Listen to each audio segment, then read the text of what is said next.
ನಮಸ್ಕಾರ ಸ್ನೇಹಿತರೆ, ಧ್ವನಿ ಲೋಕಕ್ಕೆ ಎಲ್ಲರಿಗೂ ಸ್ವಾಗತ. ನಾವಿವತ್ತು 10ನೇ ತರಗತಿಯ ವಿಜ್ಞಾನ ಪಾಠ ಅಧ್ಯಾಯ 2 ಆಮ್ಲಗಳು, ಪ್ರತ್ಯಾಮ್ಲಗಳು ಮತ್ತು ಲವಣಗಳು ಅಧ್ಯಾಯದ ಮುಂದುವರೆದ ಭಾಗದ ವಿಡಿಯೋವನ್ನು ನೋಡ್ತಾ ಇದ್ದೀವಿ. ಈ ವಿಡಿಯೋದಲ್ಲಿ ನಿಮಗೆ ಆಮ್ಲಗಳ ರಾಸಾಯನಿಕ ಗುಣಲಕ್ಷಣಗಳು ಯಾವುವು ಅಂತ ಗೊತ್ತಾಗ್ತವೆ. ಅದರಲ್ಲಿ ಮೊದಲನೇದಾಗಿ ಲೋಹಗಳೊಂದಿಗೆ ಆಮ್ಲಗಳ ವರ್ತನೆ, ನಂತರ ಎರಡನೇದಾಗಿ ಲೋಹದ ಕಾರ್ಬೋನೇಟ್, ಲೋಹದ ಹೈಡ್ರೋಜನ್ ಕಾರ್ಬೋನೇಟ್ನೊಂದಿಗೆ ಆಮ್ಲಗಳ ವರ್ತನೆ, ನಂತರ ಲೋಹದ ಆಕ್ಸೈಡ್ನೊಂದಿಗೆ ಆಮ್ಲಗಳ ವರ್ತನೆ ಯಾವ ರೀತಿ ಆಗ್ತದೆ, ವರ್ತನೆ ಮಾಡಿದಾಗ ಉಂಟಾಗುವಂತಹ ಉತ್ಪನ್ನಗಳು ಯಾವುವು ಅಂತ ನಾವು ಸಂಪೂರ್ಣವಾಗಿ ತಿಳಿದುಕೊಳ್ಳೋಣ.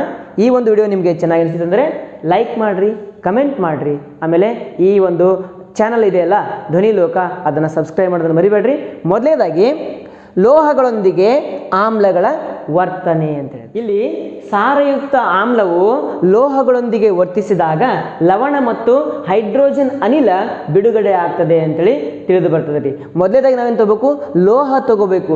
ಯಾವ ರೀತಿ ಇರಬೇಕು ಆ ಲೋಹ ಕ್ರಿಯಾಪಟುತ್ವ ಲೋಹವಾಗಿರಬೇಕು, ಕ್ರಿಯಾಪಟುತ್ವ ಧಾತುವಾಗಿರಬೇಕು. ಕ್ರಿಯಾಪಟುತ್ವ ಅಂತಂದರೆ ಅದರಲ್ಲಿ ಕ್ರಿಯೆಯನ್ನು ಮಾಡುವಂತಹ ಶಕ್ತಿ, ರಿಯಾಕ್ಟಿವಿಟಿ ಅಂತ ಕರಿತೀವಿ ನಾವು, ಹೌದಾ?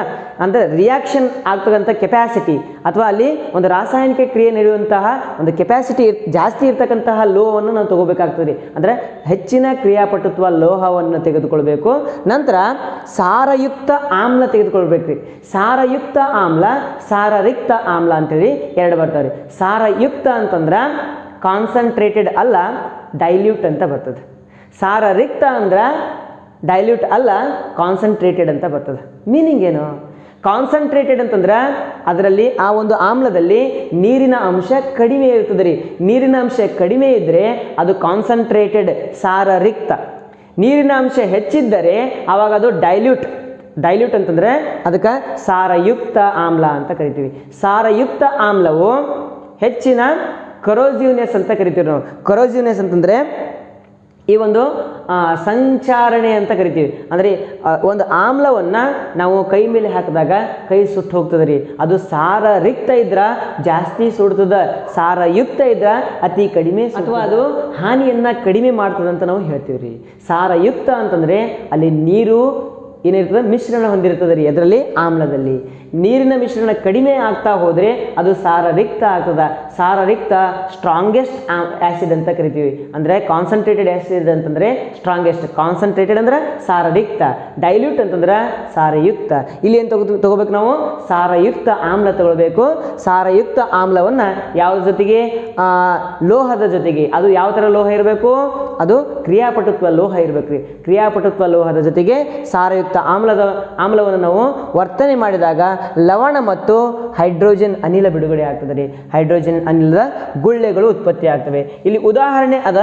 ಮೊದಲ ಉದಾಹರಣೆ ಏನಾದ್ರು ನೋಡ್ರಿ, Zn+2HCl. Zn ಅಂತಂದ್ರೆ ಏನ್ರಿ? ಜಿಂಕ್ ಅಂತ ಕರಿತೀವಿ ನಾವು, ಹೌದಾ? ಸತು. ಜಿಂಕ್ ಪ್ಲಸ್ 2HCl, 2 HCl ಅಂತಂದರೆ 2 ಹೈಡ್ರೋಕ್ಲೋರಿಕ್ ಆಮ್ಲ ವರ್ತಿಸಿದಾಗ ZnCl2 ಅಂತ ಆಗ್ತದೆ. ZnCl2. Cl2 ಯಾಕೆ? Cl ಮೈನಸ್ ಇರ್ತದೆ, Zn2+ ಇರ್ತದೆ.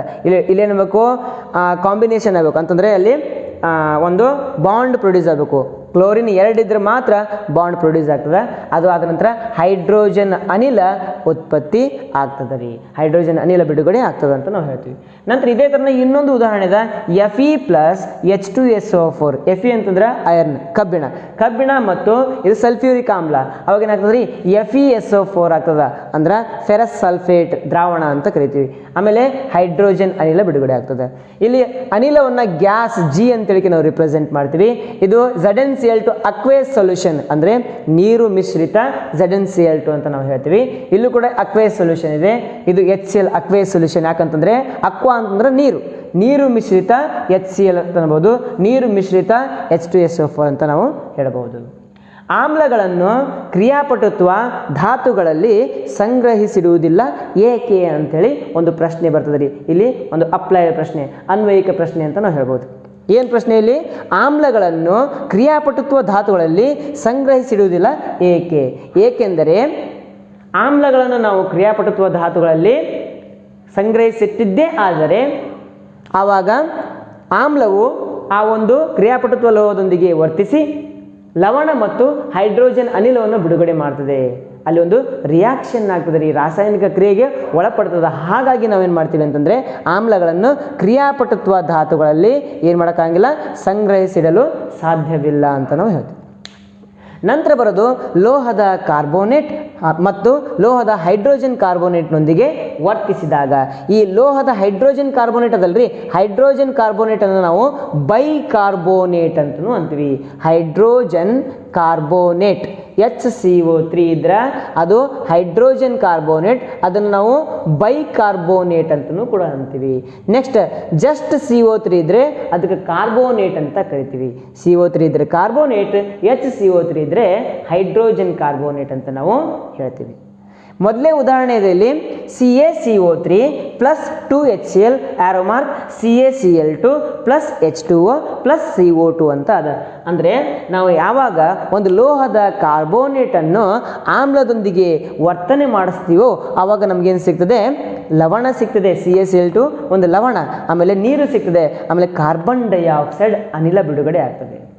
ಓಕೆ, ಅಂದರೆ ಇಲ್ಲಿ CaCO3 ಅಂತ ತೊಗೊಂಡ್ವಿ. ಕ್ಯಾಲ್ಸಿಯಂ ಕಾರ್ಬೋನೇಟ್ ಅದಕ್ಕೆ ನಾವು ಸುಣ್ಣದ ಕಲ್ಲು ಅಂತೀವಿ. ಸುಣ್ಣದ ಕಲ್ಲನ್ನು ಇಲ್ಲಿ ಹೈಡ್ರೋಕ್ಲೋರಿಕ್ ಆಮ್ಲದೊಂದಿಗೆ ವರ್ತಿಸಿದಾಗ ನಮಗೆ CaCl2 ಕ್ಯಾಲ್ಸಿಯಂ ಕ್ಲೋರೈಡ್ ಸಿಗ್ತದೆ, ಅದು ಅಕ್ವೇಸ್ ಸೊಲ್ಯೂಷನ್ ಇರ್ತದೆ, ಪ್ಲಸ್ H2O ಸಿಗ್ತದೆ ಅಂದರೆ ಲಿಕ್ವಿಡ್ ಸ್ಟೇಟ್ ಒಳಗೆ, ಆಮೇಲೆ CO2 ಸಿಗ್ತದೆ ಕಾರ್ಬನ್ ಡೈಆಕ್ಸೈಡ್. ಅಂದರೆ ಇಲ್ಲಿ ನಾವು ಏನು ಅಂದ್ವಿ, ಲೋಹದ ಕಾರ್ಬೋನೇಟ್ ಅಂತ ಒಂದು ಪದ ಉಪಯೋಗ ಮಾಡಿದ್ವಿ.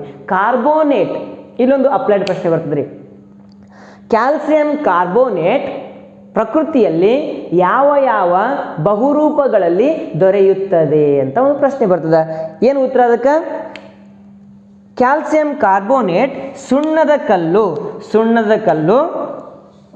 ಸುಟ್ಟ ಸುಣ್ಣ ಅಥವಾ ಸೀಮೆ ಸುಣ್ಣ ಅಥವಾ ಅಮೃತ ಶಿಲೆಗಳಲ್ಲಿ ಏನು ಕಂಡು ಬರ್ತದೆ ರೀ?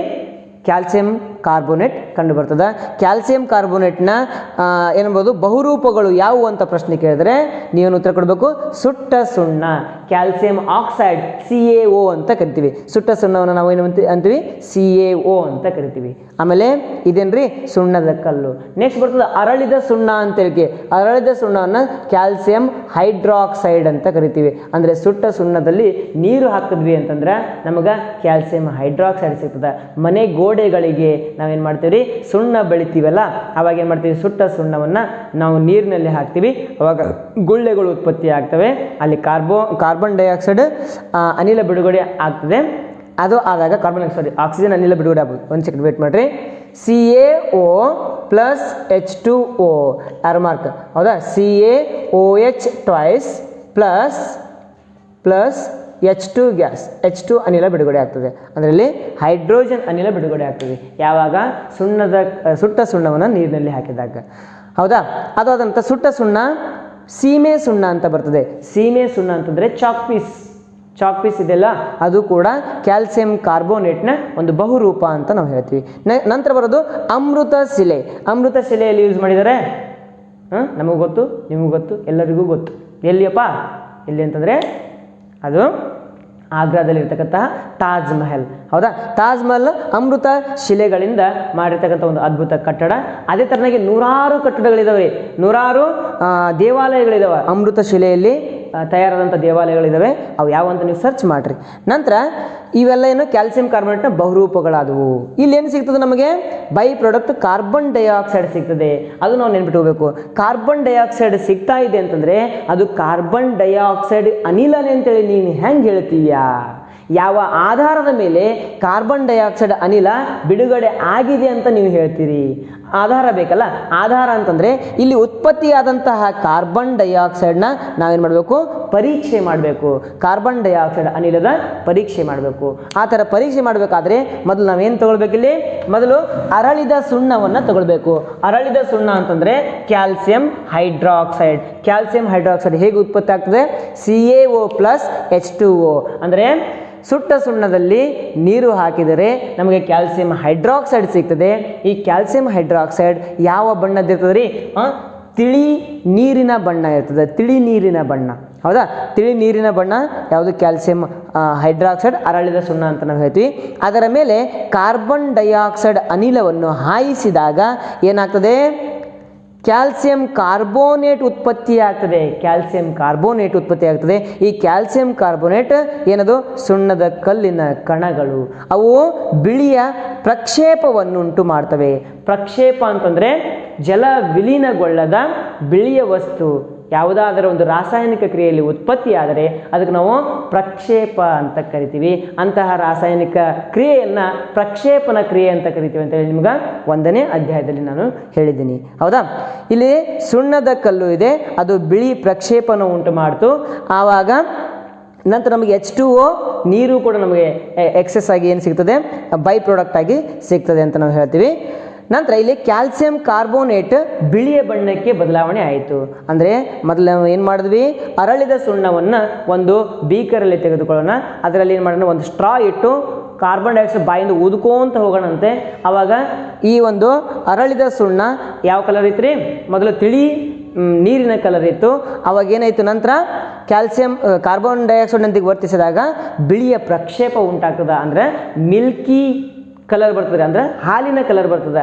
ಈ ಥರ ಹಾಲಿನ ಕಲರಿಗೆ ಚೇಂಜ್ ಆಯಿತು ಅಂತಂದರೆ ನಾವು ಕಾರ್ಬನ್ ಡೈಆಕ್ಸೈಡ್ ಉಪಸ್ಥಿತಿ ಇದೆ ಅಂತೇಳಿ ತಿಳ್ಕೊತೀವಿ. ಅಲ್ಲಿ ಕಾರ್ಬನ್ ಡೈಆಕ್ಸೈಡ್ ಇದೆ ಅಂತೇಳಿ ನಾವು ತಿಳ್ಕೊತೀವಿ. ಏನಾಯ್ತಲ್ಲಿ? ಕ್ಯಾಲ್ಸಿಯಂ ಹೈಡ್ರಾಕ್ಸೈಡ್ ಪ್ಲಸ್ CO2 ಯಾರೋ mark calcium carbonate plus H2O. ಇದು ಏನು ತಿಳಿಯಲ್ಪಡಿಸ್ತದೆ ರೀ? ಅಂದರೆ ಕಾರ್ಬನ್ ಡೈಆಕ್ಸೈಡ್ನ ಉಪಸ್ಥಿತಿಯನ್ನು ತಿಳಿಸುವಂತಹ ಒಂದು ಪ್ರಯೋಗ ಅಂತ ನಾವು ಹೇಳ್ತೀವಿ. ನಂತರ ಬರೋದು ಅಧಿಕ ಕಾರ್ಬನ್ ಡೈಆಕ್ಸೈಡ್ನೊಂದಿಗೆ ವರ್ತನೆ ಮಾಡಿದಾಗ ಏನಾಗ್ತದೆ? ಇದು ಕೂಡ ಒಂದು ಅಪ್ಲೈಡ್ ಪ್ರಶ್ನೆ ಅಂತ ನಾನು ಹೇಳ್ತೀನಿ. ಯಾವ ಥರ ಪ್ರಶ್ನೆ ಏನು ಕೇಳ್ತಾರೆ ಅಂತಂದರೆ, ಅರಳಿದ ಸುಣ್ಣದಲ್ಲಿ ಸ್ವಲ್ಪ ಪ್ರಮಾಣದ ಕಾರ್ಬನ್ ಡೈಆಕ್ಸೈಡನ್ನು ಹಾಯಿಸಿದಾಗ ನಮಗೆ ಅರಳಿದ ಸುಣ್ಣದ ಬಣ್ಣ ತಿಳಿ ನೀರಿನ ಬಣ್ಣದಿಂದ ಹಾಲಿನ ಬಣ್ಣಕ್ಕೆ ಬದಲಾವಣೆ ಆಗುವುದು ಕಂಡುಬರ್ತದೆ. ಒಂದು ವೇಳೆ ಅತ್ಯಧಿಕ ಪ್ರಮಾಣದ ಕಾರ್ಬನ್ ಡೈಆಕ್ಸೈಡನ್ನು ನಾವು ಆ ಒಂದು ಅರಳಿದ ಸುಣ್ಣದ ಮೇಲೆ ಹಾಯಿಸುತ್ತಾ ಹೋದರೆ ಆವಾಗ ಮಿಲ್ಕಿ ಕಲರ್, ಅಂದರೆ ಆವಾಗ ಹಾಲಿನ ಬಣ್ಣದ ಕ್ಯಾಲ್ಸಿಯಂ ಕಾರ್ಬೋನೇಟ್ ಮತ್ತೆ ಏನಾಗ್ತದೆ ಅಂತಂದರೆ ತಿಳಿ ನೀರಿಗೆ ಬದಲಾವಣೆ ಆಗ್ತದೆ ಅಂತೇಳಿ ಪ್ರಶ್ನೆ ಬರ್ತದೆ. ಇನ್ನೊಂದು ಸರಿ ಹೇಳ್ತೀನಿ ಪ್ರಶ್ನೆಯನ್ನು ನೋಡ್ರಿ. ಮೊದಲನೇದಾಗಿ ಏನೈತಿ? ಕ್ಯಾಲ್ಸಿಯಂ ಹೈಡ್ರಾಕ್ಸೈಡ್ ಅದ CaOH ಟ್ವೈಸ್ ಅಂತ ಹೇಳಿಕೆ. ಕ್ಯಾಲ್ಸಿಯಂ ಹೈಡ್ರಾಕ್ಸೈಡ್ ಜೊತೆ ನಾನು ಏನು ಮಾಡಿದೆ? CO2 ಅನ್ನು ಹಾಯಿಸಿದೆ. ಆವಾಗ ನಮಗೇನು ಸಿಕ್ತು? ಕ್ಯಾಲ್ಸಿಯಂ ಕಾರ್ಬೋನೇಟ್ ಪ್ಲಸ್ ವಾಟರ್ ಅಂತ ಸಿಗ್ತದೆ. ಕರೆಕ್ಟಾ? ಪ್ಲಸ್ ವಾಟರ್ ಸಿಗ್ತದೆ. ಈ ಕ್ಯಾಲ್ಸಿಯಂ ಕಾರ್ಬೋನೇಟ್ ಬಿಳಿ ಬಣ್ಣ ಇರ್ತದೆ ರೀ. ಈ ಬಿಳಿ ಬಣ್ಣದ ಕ್ಯಾಲ್ಸಿಯಂ ಕಾರ್ಬೋನೇಟ್ ನಮಗೆ ಕಾರ್ಬನ್ ಡೈಆಕ್ಸೈಡ್ ಇರುವಿಕೆಯನ್ನು ತಿಳಿಸ್ತದೆ. ಸ್ವಲ್ಪ ಪ್ರಮಾಣದ ಕಾರ್ಬನ್ ಡೈಆಕ್ಸೈಡ್ ಹಾಯಿಸಿದಾಗ ಇದು ಪ್ರಕ್ರಿಯೆ ನಡೀತದೆ. ಆದರೆ ಪ್ರಶ್ನೆ ಏನು ಕೇಳ್ತಾರೆ? ಅತ್ಯಧಿಕ ಪ್ರಮಾಣದಲ್ಲಿ ಕಾರ್ಬನ್ ಡೈಆಕ್ಸೈಡ್ನ ಹಾಯಿಸಿದಾಗ ಇಲ್ಲಿ ಬಿಳಿ ಬಣ್ಣವೂ ಕೂಡ ಬದಲಾಗಿ ಹೋಗ್ತದೆ ರೀ. ಬಿಳಿ ಬಣ್ಣನೂ ಉಳಿಯಂಗಿಲ್ಲ. ಮೊದಲು ಬಿಳಿ ಬಣ್ಣ ಇತ್ತು. ಯಾವಾಗ ಕಾರ್ಬನ್ ಡೈಆಕ್ಸೈಡ್ ಅದ್ರ ಜೊತೆ ವರ್ತನೆ ಮಾಡಿದಾಗ, ಯಾವ ಜೊತೆಗೆ? ಕ್ಯಾಲ್ಸಿಯಂ ಹೈಡ್ರಾಕ್ಸೈಡ್ನೊಂದಿಗೆ ಕಾರ್ಬನ್ ಡೈಆಕ್ಸೈಡ್ ವರ್ತನೆ ಮಾಡಿದಾಗ ಬಿಳಿ ಬಣ್ಣ ಇತ್ತು. ಆದರೆ ಅಧಿಕ ಪ್ರಮಾಣದ ಕಾರ್ಬನ್ ಡೈಆಕ್ಸೈಡ್ ವರ್ತಿಸಿದಾಗ ಈ ಬಿಳಿ ಬಣ್ಣವೂ ಕೂಡ ಹೋಗಿ ಮತ್ತೆ ತಿಳಿ ಬಣ್ಣ ಆಗ್ತದೆ. ಏಕೆ ಅಂತ ಪ್ರಶ್ನೆ ಕೇಳ್ತಾರೆ. ಹೌದಾ? ಆ ಪ್ರಶ್ನೆಗೆ ಉತ್ತರ ಇಲ್ಲಿ ಕೆಳಗಡೆ ಇದೆ ನೋಡ್ರಿ. Calcium hydroxide when combined with or reacted with CO2 ಅಂದರೆ ಕ್ಯಾಲ್ಸಿಯಂ ಹೈಡ್ರಾಕ್ಸೈಡನ್ನು ಅಧಿಕ ಪ್ರಮಾಣದ ಕಾರ್ಬನ್ ಡೈಆಕ್ಸೈಡ್ನೊಂದಿಗೆ ವರ್ತಿಸಿದಾಗ, ನೀರಿನ ಉಪಸ್ಥಿತಿಯಲ್ಲಿ ವರ್ತಿಸಿದಾಗ ನಮಗೇನು ಸಿಗ್ತದೆ? ಕ್ಯಾಲ್ಸಿಯಂ ಬೈಕಾರ್ಬೋನೇಟ್ ಸಿಗ್ತದೆ ರೀ. ಕ್ಯಾಲ್ಸಿಯಂ ಹೈಡ್ರೋಜನ್ ಕಾರ್ಬೋನೇಟ್ ಸಿಗ್ತದೆ. ಇದು ನೀರಿನಲ್ಲಿ ಕರಗುತ್ತದೆ. ಇದು ನೀರಿನಲ್ಲಿ ಕರಗುವುದಿಲ್ಲ. ಅದಕ್ಕಾಗಿ ಬಿಳಿ ಬಣ್ಣ ನಮ್ಗೆ ಕಾಣ್ತದೆ. ಇದು ನೀರಿನಲ್ಲಿ ಕರಗಂಗಿಲ್ಲ, ಬಿಳಿ ಬಣ್ಣ ಕಾಣ್ತದೆ. ಯಾವುದು? ಕಾರ್ಬೋನೇಟ್. ಇಲ್ಲ ಹೈಡ್ರೋಜನ್ ಕಾರ್ಬೋನೇಟ್ ಏನದಲ್ರಿ, ಇದು ನೀರಿನಲ್ಲಿ ಕರಗುತ್ತದೆ. ಹಾಗಾಗಿ ಬಿಳಿಯ ಬಣ್ಣ ಏನಾಗ್ತದೆ? ಮಾಯವಾಗಿ ಹೋಗ್ತದೆ. ನೋಡ್ರಿ ಎಷ್ಟು ಮಜಾದ.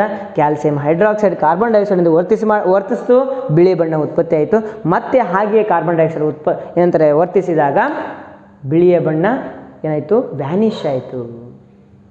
ಆಮೇಲೆ ಏನು ಸಿಗ್ತದೆ? ಬಿಳಿಯ ಬಣ್ಣ ಹೋಗಿ ತಿಳಿ ನೀರಿನ ಬಣ್ಣ ವಾಪಸ್ ಬರ್ತದೆ. ಅತ್ಯದ್ಭುತವಾದಂತಹ ಭಾಗ ಅಂತ ನಾವು ಹೇಳ್ತೀವಿ. ಲೋಹದ ಆಕ್ಸೈಡ್ನೊಂದಿಗೆ ಆಮ್ಲಗಳ ವರ್ತನೆ ಅಂತೇಳಿ.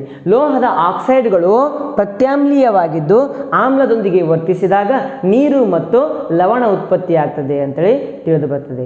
ಇಲ್ಲಿ ಲೋಹದ ಆಕ್ಸೈಡ್ಗಳು ಪ್ರತ್ಯಾಮ್ಲೀಯ ಅನ್ನೋದಕ್ಕೇ ಒಂದು ಎಕ್ಸ್ಪೆರಿಮೆಂಟ್ ಇದೆ, ಒಂದು ಪ್ರಯೋಗ ಇದೆ. ಆ ಪ್ರಯೋಗವನ್ನು ನಾನು ಮುಂಬರುವ ದಿನಗಳಲ್ಲಿ ಮಾಡಿ ನಿಮ್ಗೆ ತೋರಿಸ್ತೇನೆ. ಇಲ್ಲಿ ಏನಾಗ್ತದೆ? CuO plus 2HCl arrow mark CuCl2 plus H2 ಅಂತ ಬರ್ತದೆ. ಅಂದರೆ ಇದು ಲೋಹದ ಆಕ್ಸೈಡ್. ಇಲ್ಲೇನಪ್ಪ HCl ಅಂತಂದರೆ ಆಮ್ಲ. ಈ ಆಮ್ಲ ಒತ್ತಿಸಿದಾಗ CuCl2 ಇದೇನದು ಲವಣ, ಆಮೇಲೆ H2 ಅಂತಕ್ಕಂಥದ್ದು ಏನಾದ್ರಿ ನೀರು ಅಂತ ಆಗ್ತದೆ. ಲವಣ ಪ್ಲಸ್ ನೀರು ಸಿಗ್ತದೆ. ಮುಂದಿನ ವಿಡಿಯೋದಲ್ಲಿ ನಾವು ಪ್ರತ್ಯಾಮ್ಲಗಳು ಎಂದರೇನು, ಪ್ರತ್ಯಾಮ್ಲಗಳ ರಾಸಾಯನಿಕ ಗುಣಲಕ್ಷಣಗಳನ್ನು ನೋಡೋಣಂತೆ. ಆಮೇಲೆ ಲವಣಗಳು ಹೇಗೆ ಉತ್ಪತ್ತಿ ಆಗ್ತವೆ ಅಂತ ತಿಳ್ಕೊತ ಹೋಗೋಣಂತೆ. ವಿಡಿಯೋ ಚೆನ್ನಾಗಿ ಅನಿಸುತ್ತೆ ಅಂದರೆ ಲೈಕ್ ಮಾಡಿರಿ, ಕಮೆಂಟ್ ಮಾಡಿರಿ, ಶೇರ್ ಮಾಡಿರಿ, ಸಬ್ಸ್ಕ್ರೈಬ್ ಮಾಡೋದು ಮರಿಬೇಡ್ರಿ. ಧನ್ಯವಾದಗಳು.